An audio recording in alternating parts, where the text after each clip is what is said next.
Kecerdasan buatan udah ngubah cara kita belajar. Yuk, kita bahas cara pakainya yang cerdas. Pembahasan kali ini kita angkat dari sebuah proposal penelitian oleh Rido dari Universitas Siber Asia.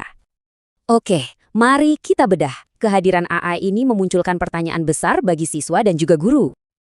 Kita sekarang ada di era baru, di mana tools kayak ChatGPT udah jadi bagian dari pendidikan. AI ini punya dua sisi. Bisa jadi asisten pribadi, tapi ada juga resiko seriusnya. Risiko terbesarnya ya nyontek, jadi males mikir, dan dapat info yang salah atau bias. Makanya yang penting sekarang bukan cuma cara pakainya, tapi gimana cara kita mengevaluasinya. Nah, skill penting inilah yang disebut literasi AI. Tujuannya bikin kita jadi pengguna yang cerdas. Dan intinya adalah kesadaran kritis, kemampuan buat aktif mempertanyakan apa kata AI. Nah, kesadaran kritis ini bisa dipecah jadi 4 dimensi utama yang perlu kita kuasai. Solusinya adalah sebuah program terstruktur namanya Literasi AI Kritis khusus buat anak SMA. Terus, gimana cara ngukur program ini berhasil atau enggak? Cukup pakai 3 langkah sederhana ini. Di dalam pelatihannya, siswa diajak langsung praktik. Misalnya, belajar mengidentifikasi halusinasi AI. Tujuannya jelas, mengubah siswa dari pengguna pasif jadi evaluator AI yang aktif dan etis. Kenapa ini penting?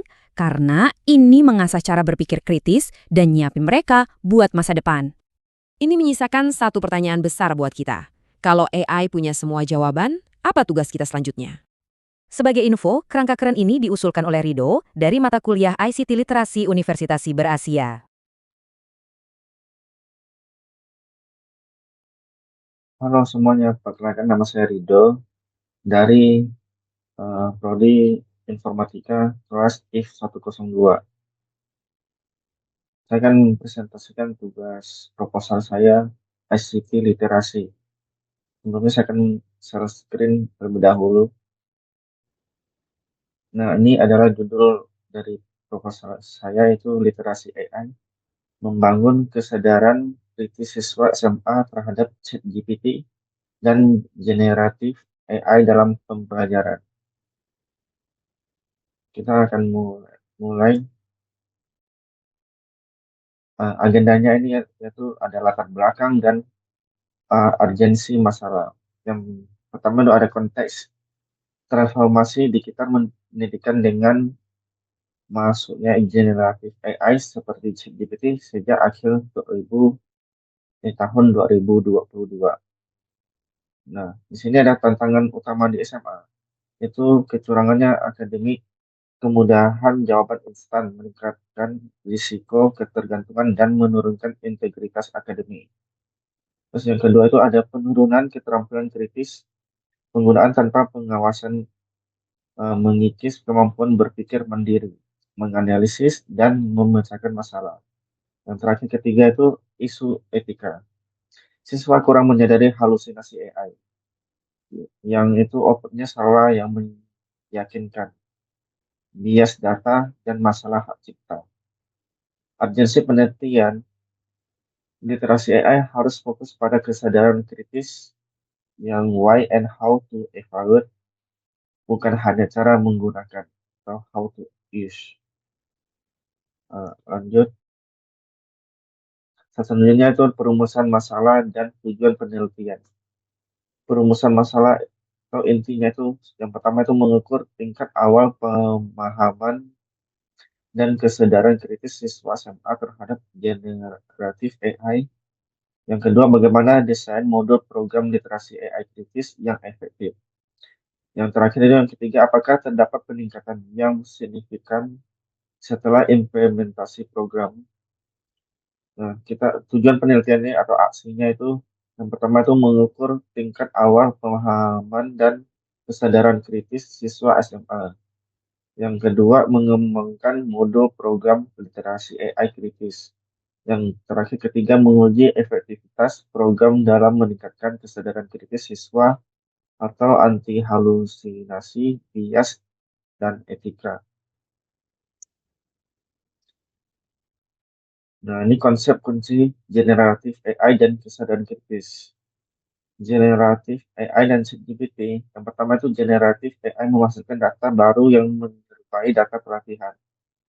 Dia berbeda dari AI tradisional yang berfokus pada prediksi. Yang kedua itu ChatGPT adalah implementasi populer dari model bahasa besar atau yang disebut LLM yang mampu meringkas, menulis esai, dan menghasilkan kode. Soalnya itu ada dimensi kesadaran kritis. Fokus, dia lebih fokus ke penelitian. Yang pertama itu verifikasi fakta. Mampu mengidentifikasi halusinasi AI dan membandingkan output dengan sumber kredibel. Yang kedua itu memahami bias dan keterbatasan.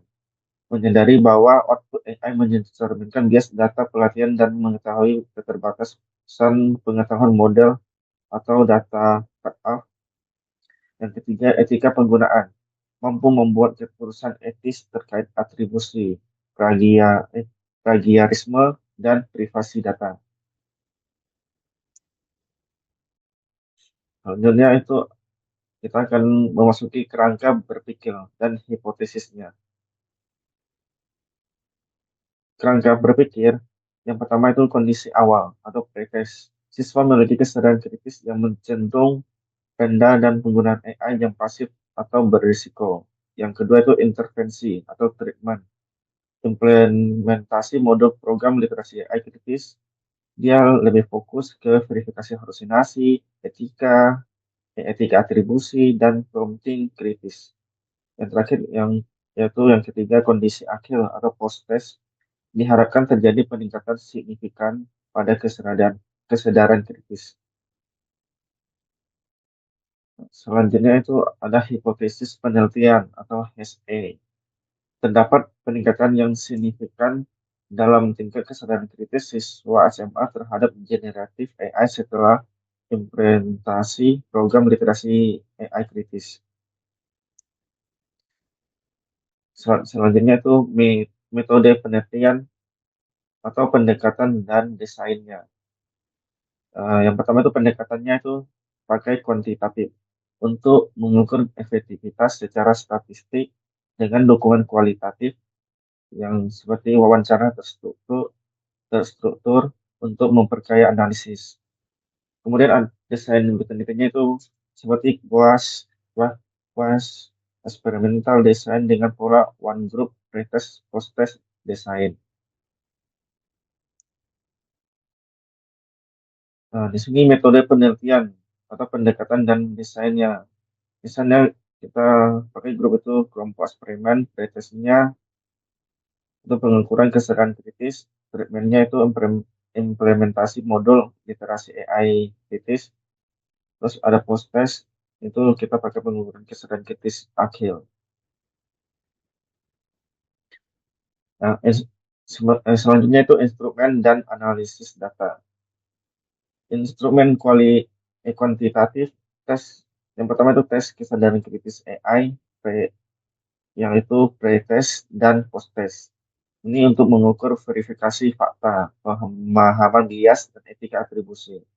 Yang kedua, kita bisa melanjutkan dengan kuesioner awal, mengukur frekuensi, tujuan, dan persepsi awal penggunaan ChatGPT yang seperti skala Likert.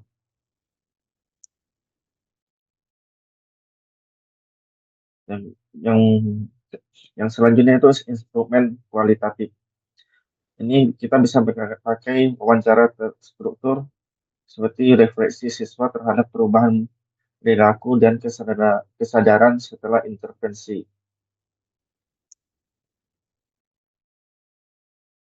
Yang yang ketiganya itu bisa pakai teknik analisis data kuantitatif atau uji hipotesisnya. Nah, yang pertama itu jika data normal uji apa T perpasangan atau paired sample t-test. Jika data yang kedua jika data non parametrik uji uji Wilcoxon Size Range. Terus yang terakhir itu kriteria signifikasi, yaitu p-value lebih kecil delta sama dengan 0,05. Sorry, ini bukan delta tapi alpha, yaitu kriteria signifikasi p-value lebih kecil dari alfa sama dengan 0,05. Selanjutnya itu jadwal kegiatan dan anggaran. Jadwal penelitiannya bisa direncanakan berlangsung selama 3 bulan, misalnya Januari sampai Maret 2025. Bulan pertama itu persiapan atau perizinan validasi instrumen pre- pretest. Terus bulan pertama sampai bulan kedua itu pelaksanaan intervensi atau treatment. Terus kemudian bulan kedua sampai bulan ketiga kita bisa mengadakan post test, analisis data dan penyusunan laporan. Anggaran biaya atau totalnya. Yang pertama total keseluruhan biaya penelitian di estimasi sebesar 21.350.000 rupiah. Terus yang kedua itu komponen biaya tertinggi itu seperti biaya personalia atau honorarium tim peneliti. Itu sebesar 13.500.000 rupiah. Yang ketiga itu komponen penting, pembuatan dan pencetakan modul siswa. Ya, siswanya 10x yang sebesar 2 juta rupiah. Nah, kita udah sampai ke kesimpulan itu yang slide terakhir dan ada manfaatnya juga. Yang kesimpulannya itu yaitu program literasi AI kritis merupakan intervensi terstruktur yang bertujuan untuk mengubah siswa dari pengguna AI pasif menjadi evaluator kontemplatif dan pembuat keputusan etis. Manfaat praktis yang diharapkan untuk bagi siswa meningkatkan kemandirian dan kemampuan berpikir kritis, mengubah AI dari alat curang menjadi mitra belajar yang produktif. Terus bagi guru atau sekolah menyediakan mode pelatihan praktis untuk integrasi yang bertanggung jawab. Bagi kebijakan, memberikan rekomendasi berbasis bukti kepada pembuat kebajikan. Eh, Mungkin sampai di sini presentasi saya. Semoga bermanfaat dan saya mohon maaf sebesar-besarnya jika suara saya kurang jelas dan penjelasan saya kurang. Saya minta maaf. Cukup sekian dan terima kasih untuk semuanya atas perhatian. Terima kasih.